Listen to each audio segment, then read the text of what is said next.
Hace 10 años atrás, y después de un viaje por la Amazonía, tuve el honor de poder conversar con un grupo de mujeres y hombres que resultaron ser muy inspiradores y tremendamente humanos. Parte de lo que ahí se conversó quedó plasmado en el libro Homeostasis, que se publicó a comienzo del año 2013.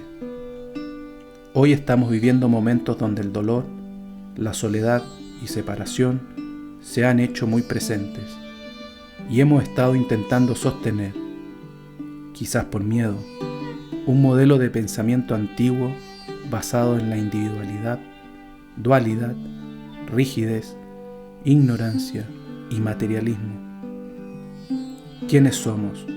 ¿A qué vinimos? ¿A dónde vamos? ¿Cuál es la verdadera naturaleza del ser humano?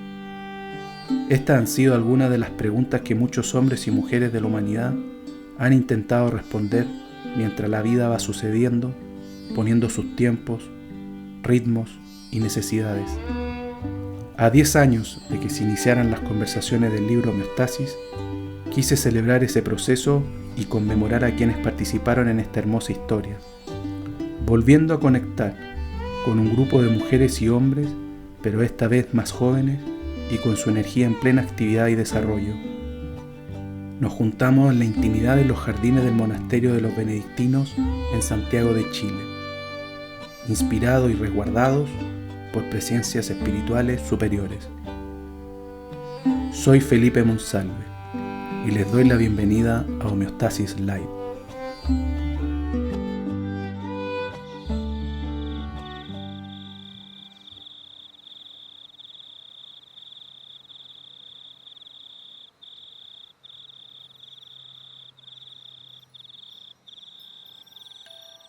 Creo que lo que estamos viendo actualmente es a causa de los temblores mentales al interior de las psiquis humanas. Tengo la intuición de que esto es parte del indispensable cambio de conciencia que está ocurriendo para que el planeta y nosotros sepamos quiénes somos realmente, dónde estamos y hacia dónde vamos. Pienso que ingresamos a un fenómeno planetario de cambio de época, magnífico, un cambio de tecnología mental, igual a lo que debe hacer un artista, trascender. Hugo Marín, libro Homeostasis, 2013.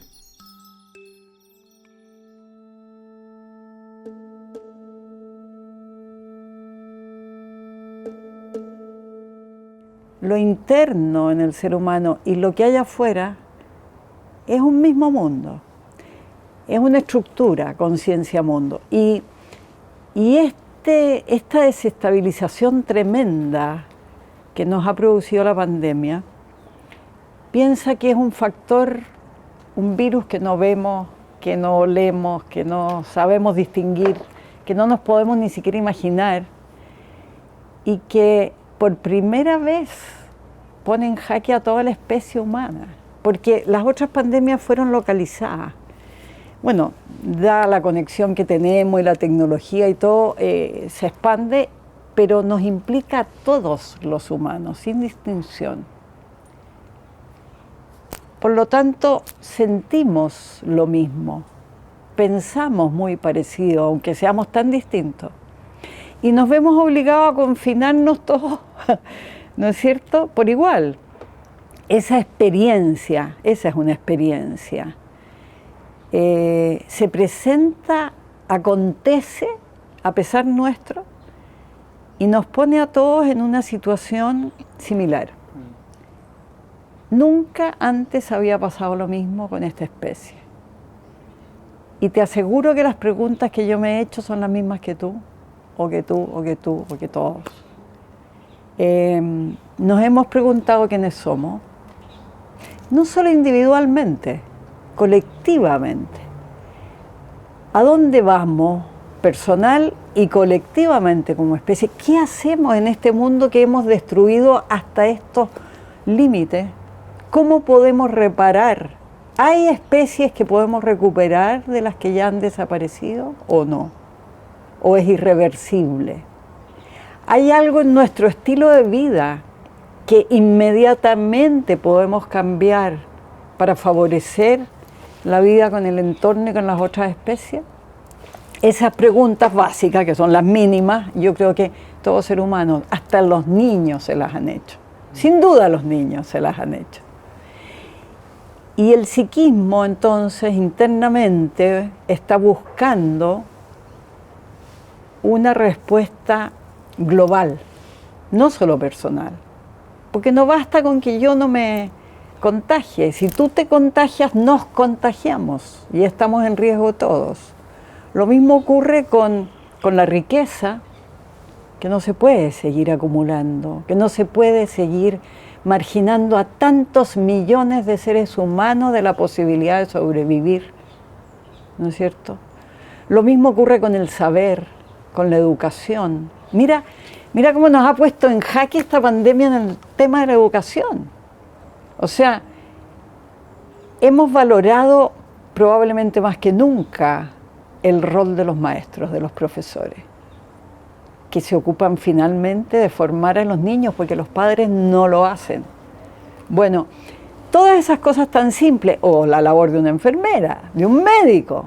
No sé si te fuiste a vacunar, yo fui, pero el trato magnífico que me dieron al ponerme la vacuna, dije, no sé frente a quién estoy, pero necesito agradecer este trato porque la verdad que ni en mi familia me tratan así. Es maravilloso el servicio público en la salud en Chile. Bueno, hemos aprendido a valorar un montón de cosas en este aislamiento. Y esa desestabilización nos está poniendo frente a preguntas como ¿qué pasa después que muero? ¿Con qué dignidad me puedo tomar la enfermedad y la muerte? ¿Qué pasa con temas como la eutanasia, por poner alguno? ¿Hasta dónde llega la dignidad humana? ¿Cómo la ejerzo yo? ¿Cómo la hacemos socialmente? ¿Qué es esta palabra que surgió y que se instaló en una plaza? ¿La entendemos? ¿Sabemos de qué estamos hablando? Bueno, hay muchas preguntas, pero gracias a la desestabilización a la cual nos hace referencia este texto, me parece que emergen un montón de posibilidades que hacen cambio. Claro. Y en cambio, de otra manera, no hay cómo. Entonces, volviendo a Silo tenía una frase maravillosa, que es la que a mí me cautivó a los 15 años. Él decía, mi enseñanza no es para los triunfadores, es para quienes llevan el fracaso en su corazón. Entonces, si uno siente que efectivamente todo eso que sueña hacer no va, todo eso que egoístamente quisiera, no va, todo se estrella contra posibilidades que yo no he elegido, puedo asumir un fracaso existencial y hacerme otras preguntas, mucho más profundas. Y ahí aparece la conciencia, aparece un despertar, aparece la posibilidad incluso de la trascendencia.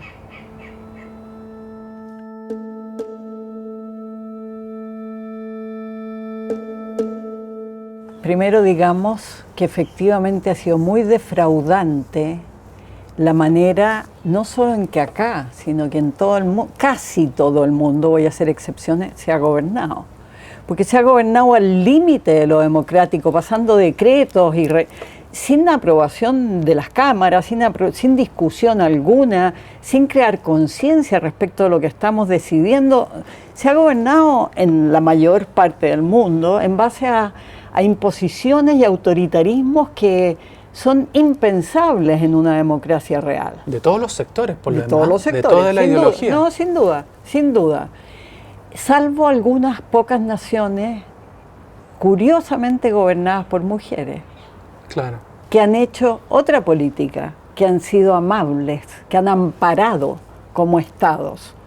Bueno, son pocas excepciones, 5, 6, no sé. Nueva Zelanda. Exacto.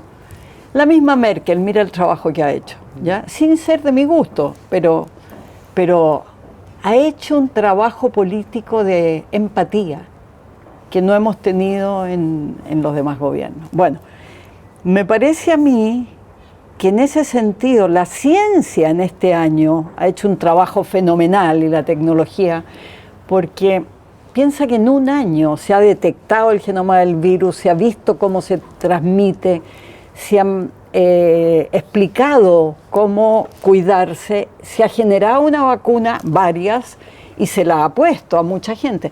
En un año nunca había pasado que la ciencia hubiera dado una respuesta así. La última vez se demoró 10 años en hacer una vacuna. Pero la política nos ha defraudado muchísimo. No hay un Estado que tú digas ha sido realmente digna la manera en que se ha gobernado. Yo pienso que eso también precipita esta crisis y que tenemos una crisis de modelo social, político, económico y cultural, en que necesitamos inventar nuevas respuestas. Y en buena hora tenemos una crisis tan grande porque ya no va más y por lo tanto tenemos que generar lo mejor de nosotros mismos y ahí está el espacio de libertad. Lo mejor para inventar nuevas soluciones, por ejemplo en el campo económico. Antes de la pandemia ya se hablaba, pero en círculo. O sea, yo misma organicé un seminario en Chile, vinieron 5 personas sobre la renta básica universal. Claro. ¿Ya? Nadie le interesaba. 2, 3 personas, unos académicos. Bueno, la renta básica universal es una solución económica que se está empezando a conversar en serio hoy día en muchos lugares. Se están haciendo experimentos en Ámsterdam, en varias ciudades importantes. ¿Qué consistiría en qué la renta básica que universal? Por el hecho de tú ser un ser humano, por haber nacido humano, durante todo el transcurso de tu vida, tú percibes un salario por parte del Estado, mínimo que te permite sobrevivir y te garantiza que vives. Luego con tu vida tú haces lo que quieres. Si quieres trabajar, si quieres crear, si quieres pensar, si quieres dedicarte a hacer deporte, a caminar el mundo, haz lo que quieras. Tienes asegurada tu sobrevivencia. Esa es una renta básica, universal para todos. Por tu condición de humano. De humano, exacto. Por dignificarte como humano. Por haber nacido. Por haber nacido humano, exacto. Eso ya se está conversando. Esa ya es una respuesta económica al problema que tenemos de sobrevivencia, porque en la medida que se acumula y concentra tanto poder económico, se va marginalizando a las enormes mayorías de este planeta. Entonces, tenemos que dar una respuesta. Nosotros o la generación más joven, pero no hay más tiempo. ¿Ok? Bueno, y así con la crisis ambiental, en la que he visto que están surgiendo un montón de soluciones, muchas. Eso es lo que yo reporteo, digamos. Nosotros en Presencia cubrimos esos efectos pequeños que pueden demostrar que el cambio es posible. Desde los huertos comunitarios en las plazas, aquí mismo, en Santiago, no sabes cuántas plazas se están transformando en huertos colectivos hechos por los vecinos, ¿ya? Ni hablar de regiones. Pero así como hablábamos antes de la entrevista del tema del plástico, la reforestación, las energías renovables, la energía eólica, solar en nuestro país, el hidrógeno verde, un montón de soluciones realmente potentes que se están haciendo. Bueno, China, sin ir más lejos, está reforestando todo lo que en algún momento taló. Entonces, hay respuestas que se están empezando a surgir, y también muchas muy ingeniosas, desde ese confinamiento, por compensación, buscando la libertad y buscando la propuesta, porque es asfixiante la situación que vivimos. Es una crisis, a mi juicio, terminal de civilización. No es una crisis nacional, es de toda la civilización globalizada. Y vamos a tener que ubicarnos en otra postura política, económica, cultural, sin duda espiritual. Y basado, yo espero, en la empatía que nos haga reconocer lo humano del otro y tratarnos de acuerdo a la regla de oro de tratar a los demás como queremos ser tratados. ¿No? Para empezar. Para empezar.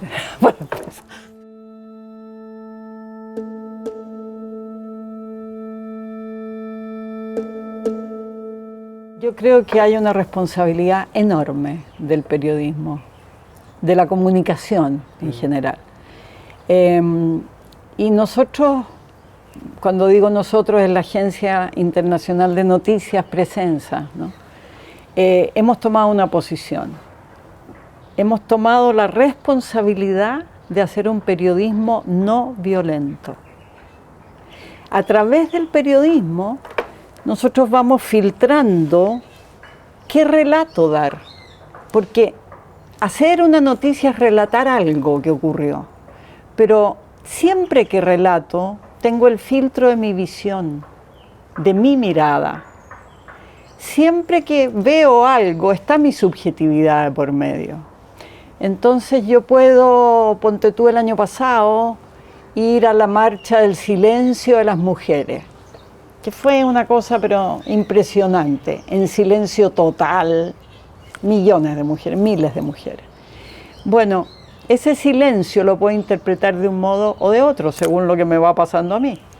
Nosotros hemos tomado la opción de hacer el relato periodístico desde la no violencia y contribuir al acercamiento, a la no discriminación, a la superación de la violencia, contribuir a los derechos humanos desde el periodismo que hacemos. Coincido totalmente con el diagnóstico que tú has hecho y por lo tanto me parece muy necesario hacer un relato diferente. Para abrir el mundo que viene hay que mostrarlo, hay que mostrar. Todo lo nuevo nace pequeño, todo. Entonces hay que empezar a mostrar eso que están haciendo por si pudiera surgir. Hay que empezar a mostrar en esos relatos lo que supuestamente no prendió, pero que sí prendió, ¿no? Que la prensa oficial te va a decir, no, chiquillo, esto no prendió para nada. Pero si tú vas a las voces que están surgiendo y les preguntas ¿por qué? ¿Qué estás haciendo? ¿Por qué saltaste un torniquete, por ejemplo? ¿Qué fue lo que hiciste?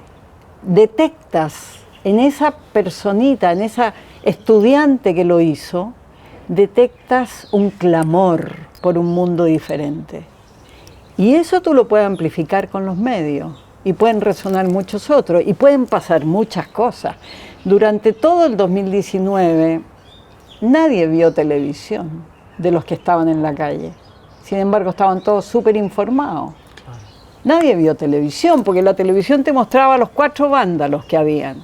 Y no te mostraba la increíble alegría, creatividad, fuerza, sueños que se despertaban, que eran impresionantes. Había que estar en la calle y de carne y hueso, hacer las preguntas adecuadas para poder relatar lo que había en esos corazones. Pero no estaba, el relato de la televisión era absolutamente manipulado, por supuesto, y responde a intereses económicos muy precisos.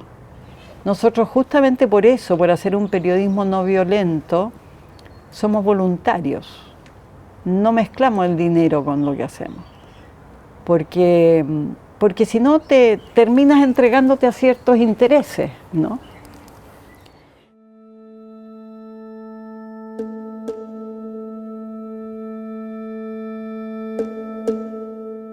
Yo creo que es el fin de esa forma de relación. Es la última vibración. Sí, yo creo que estamos terminando un periodo histórico muy largo, en que nos hemos equivocado mucho, ¿no? Pero también hemos hecho varios aciertos, que no da más, simplemente. Es como un traje que te quedó chico, ya no hay cómo surcirlo, hay que sacárselo, hay que hacerse otro. Hay que hacer de nuevo, y es difícil, pero es el desafío que tenemos. Se cayó la Unión Soviética sin que se rompiera ni un semáforo. Nadie salió herido, y se cayó toda la Unión Soviética y sus países aliados, ¿ya? Era la mitad del mundo. No veo por qué no puede caerse este sistema sin que se rompa ningún semáforo. Perfectamente. Es cosa de que imaginemos el nuevo mundo de otra manera y lo hagamos, lo pongamos en efecto. ¿Es posible superar las relaciones patriarcales al interior de tu familia? Yo creo que sí. En mi familia hemos hecho ese cambio. Es necesario superar las relaciones de violencia, la violencia interna que tenemos, cada uno. Reconciliarnos, avanzar hacia una nueva forma de trato. Es algo simple, pero que cambia todo. Sí, es como, no hay cambio posible entonces en lo externo si no hay un cambio interno. Por supuesto, es simultáneo. Es simultáneo. ¿Y estamos capacitados para ese cambio interno? Yo veo que ese es más difícil que el externo. Sin fracaso, sin desestabilización, sin crisis, no hay cambio. Por lo tanto, las condiciones, la mesa está servida, Señor. ¿Ya? Las condiciones no pueden ser más favorables para ese cambio, porque estamos en una profunda crisis. Entonces, ¿qué hago yo cada vez que dejo de creer algo, cuando pierdo una ilusión? Se abre un espacio interno, a veces sufriente, otras veces muy alegre, finalmente me liberé. Claro. Pero bueno, Sí. registro un vacío de creencias que se cayeron, estanterías que se vinieron al suelo. Ya no puedo creer más en esa estupidez que creí, ¿ya? Y me río, surge el humor, pero también está la posibilidad de imaginar otras cosas. Y hay sueños, y hay poesía, y hay música que inspira, y de repente me levanto y sé lo que quiero, exactamente, que es otra cosa. Entonces, desde esa inspiración, desde ese vacío inicial, es la inspiración la que más necesitamos. Es la puesta en juego para poder avanzar hacia nuevas imágenes.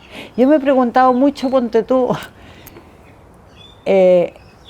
¿cómo se le ocurrió a Colón venir para acá? ¿Cómo se le ocurrió? ¿Cómo se les ha ocurrido a tanta gente hacer cosas tan locas? Por ejemplo, el Parque de Bomarzo en Italia, no sé si has estado. No. Haz cuenta un Fantasilandia, pero en el siglo XVI. Wow. O sea, unas rocas esculpidas con monstruos, con pegasos, con elefantes, en un parque maravilloso que tú recorres. Un parque alegórico y tú dices, ¿de qué cabeza sale esto? ¿No? Bueno, lo mismo, hay miles de cosas que tú dices, ¿cómo se les ocurrió algo así? El ingenio, la ocurrencia, surge de la inspiración y del vacío. De dejar de creer un poco las cosas que uno cree. Porque puedo tomar opciones respecto de mis creencias. Total, son solo creencias.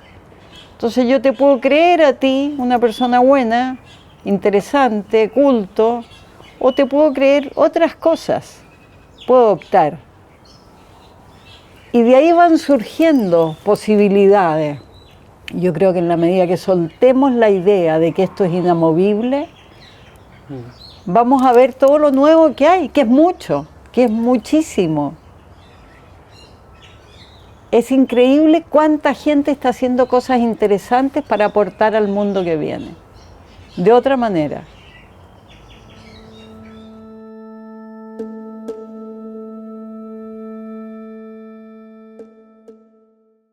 Por ejemplo, la democracia que tenemos. Yo no creo más en la democracia representativa. No creo que esos personajes que están ahí me representen, ni representen a nadie más que a sus propios intereses. Cuando en el 15M de España se hablaba de una democracia real, y por lo tanto, también sí lo habla mucho de una democracia real. La democracia real es que nosotros cuatro que estamos aquí nos pongamos de acuerdo qué té vamos a tomar. Correcto. Y resolvamos nuestro problema juntos. La democracia real implica que quien es supuestamente representado se haga cargo. No es un pueblo pasivo, es un sujeto activo que toma en sus manos su devenir. De acuerdo. Entonces, la democracia formal para mí no va más, ni aquí, ni en Estados Unidos, ni en ninguna parte. Necesitamos pasar a una democracia real, donde seamos actores activos y no dejemos en manos de quizás quién decisiones que no queremos ni imaginar. Tomémoslas juntos, hagámonos cargo, eso nos obliga a crecer a todos. Claro. ¿Mm? Quizás eso nos obliga a reorganizar los estados a nivel de municipios, descentralizar el poder, compartir entre todos. Mira, hay incluso acá municipios que plebiscitan su presupuesto. Bueno, ¿por qué no plebiscitamos todo más ampliamente? Si además con la tecnología lo podemos hacer muy fácil. Decidamos, atrevámonos a tomar decisiones todos. ¿Mm? Esa es una estantería que creo que hay que cambiar, claramente. Por lo demás, fíjate que los tres poderes del Estado, así como están concebidos, surgieron en la Revolución Francesa y no lo hemos vuelto a cuestionar ni a cambiar. Para mejorarlos, digo, no para irnos a una dictadura, para mejorarlos. Pero si a mí me dijeran, mira, opérate con un médico que está haciendo los mismos procedimientos que en la época de la Revolución Francesa, yo lo dudaría muchísimo, no me operaría, no me pondría en sus manos. Entonces, ¿por qué ponemos al Estado en manos de una concepción tan antigua? Hay que reformular todo eso. Hemos reformulado la ciencia, hemos reformulado la educación, hemos reformulado la cultura, ¿por qué no podemos reformular los estados? Y si me preguntas a mí cuál es la propuesta que me atrae, es la de una sola nación humana universal. Una sola, en que vivamos todos y que sea inclusiva de todas las diferencias, que no sea homogenizante, que no sea uniformante, que incluya y haya espacio para todos. Ese proyecto de futuro ya está operando. Son miles los que lo están pensando, porque ya no nos representan. Entonces ya estamos avanzando a otra cosa, ya se cayó eso. Sí. ¿Mm? Y se van cayendo muchas cosas. A mí, al menos, que soy una persona muy espiritual, no me satisface ninguna formulación religiosa.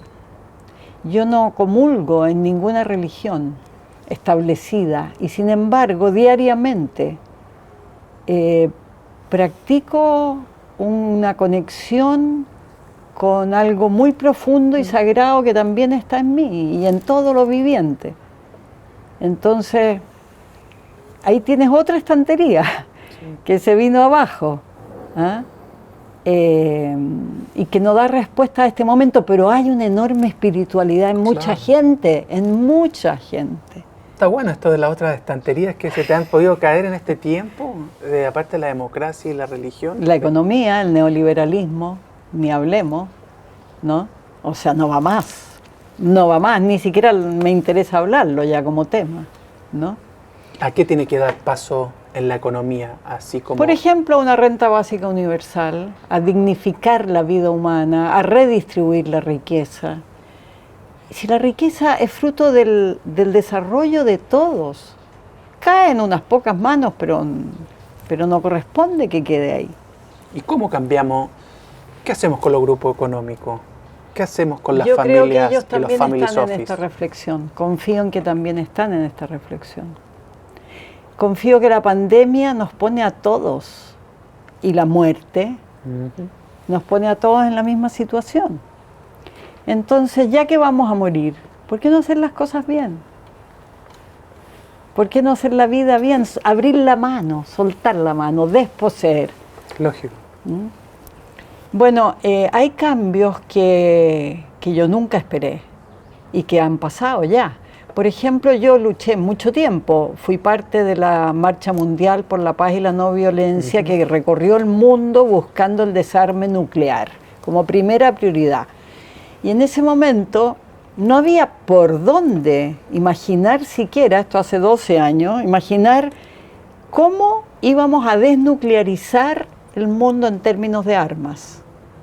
Y tú tienes que, en enero de este año, entró en vigor el Tratado de Prohibición de Armas Nucleares en Naciones Unidas. O sea, no hay ningún país que pueda usar un arma nuclear porque está prohibido. Ahora hay que desmantelar los arsenales nucleares. Eso se consiguió en 12 años. es un logro extraordinario si le tomamos el peso a lo que significaba tener una cabeza nuclear apuntándote, ¿no? Y el trabajo generacional que hicieron... Pero miles. Desde el 70 Exacto. hasta la fecha. Exacto. Entonces, ya se aprobó y se ratificó por Naciones Unidas el Tratado de Prohibición de Armas Nucleares. Es un triunfo extraordinario. Y Khan recibió el Premio Nobel de la Paz hace 2 años por eso, por esa lucha, ¿no es cierto? ¿Y tú habrías dicho cuando éramos más jóvenes que íbamos a lograr ver el mundo con la prohibición de usar las armas nucleares y que iba a haber un plan de desmantelamiento de todo el arsenal nuclear? Yo no sabía si lo íbamos a lograr. Hay un tema con la prontitud. ¿Podemos esperar 50 años para que se produzca el cambio económico? No. Pero no estamos hablando de 50 años. ¿Quizás en 10? ¿Se podrá producir en 10? Yo creo que sí. Yo creo que ya están las condiciones maduras. Por lo menos en muchas conciencias ya está maduro que así no vamos. Porque también la tierra nos pone límite. La naturaleza nos está diciendo todo el tiempo, basta. Así nomás. Entonces, estamos en buena hora nos tocó vivir esta época. Sí. En buena hora es una época bisagra, en que todo cambia. Ya nada va a ser igual, creo yo.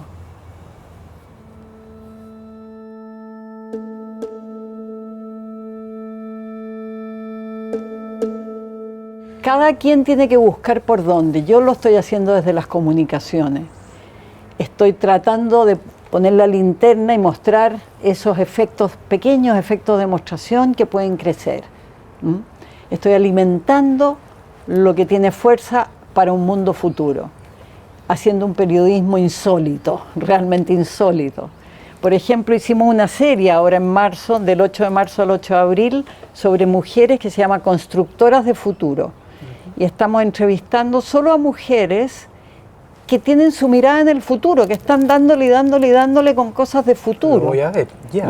Te lo voy a mandar, claro, por supuesto. Por ejemplo, mujeres que en su momento participaron de la FARC en Colombia y se salieron y están avanzando con un proceso de paz, pero en manos de ellas, extraordinario. O por ejemplo, Vandana Shiva, a quien seguramente conoces, o por ejemplo, Sabine Rubin, que es de la diputada francesa de la France Insoumise más joven. Gente extraordinaria, una mujer por día. Bueno, nos han sobrado mujeres, porque en realidad hay miles, ¿no? Y vamos a elegir 30, porque es un mes, pero cada una en un campo totalmente diferente.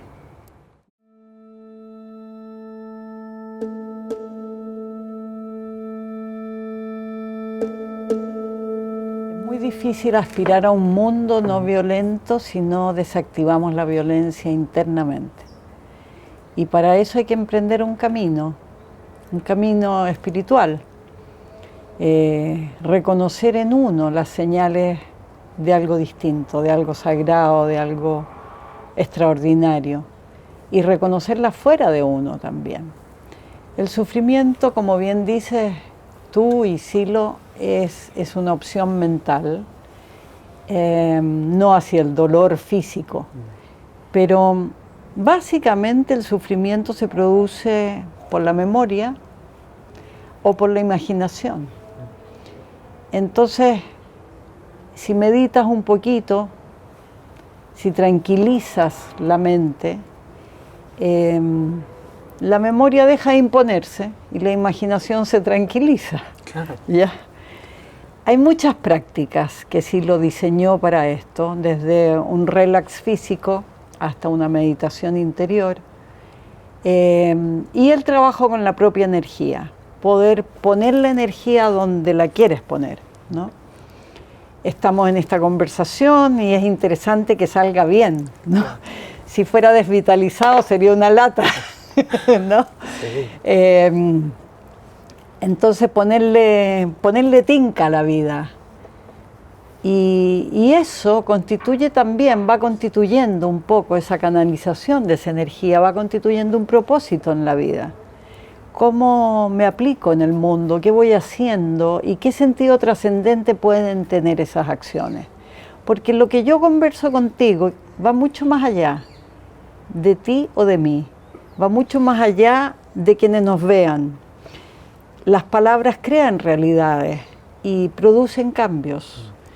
Y Silo planteaba una enseñanza, plantea en sus libros una enseñanza que va mucho más allá de su existencia o de la nuestra, que es parte de las enseñanzas místicas del cambio de siglo, entre el siglo XX y el siglo XXI.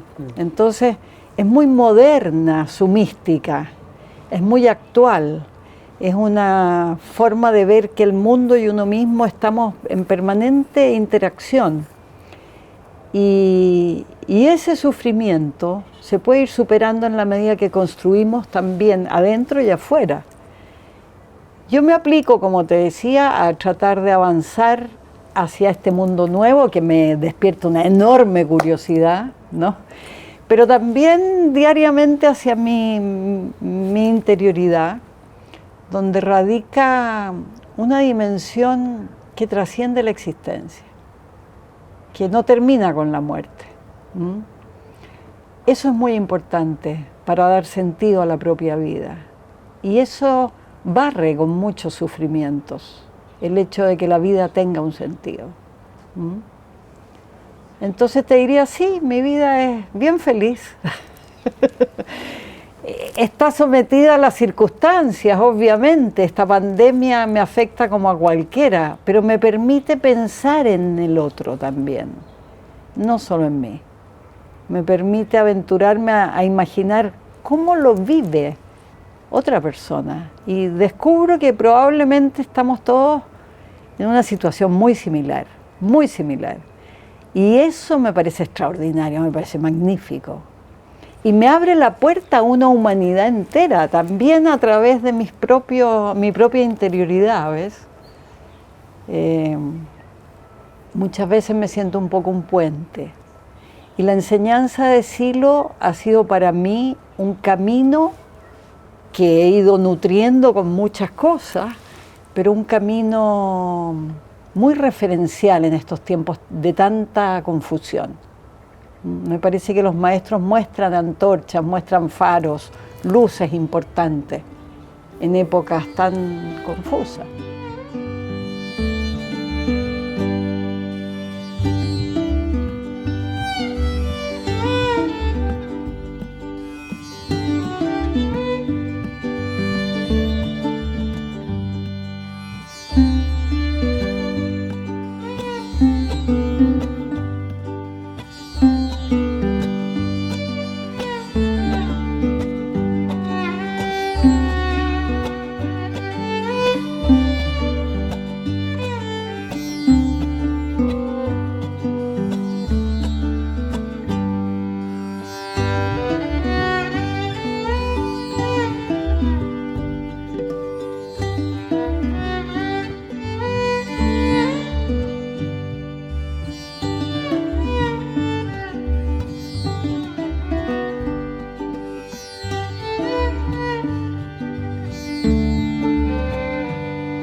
Mm-hmm.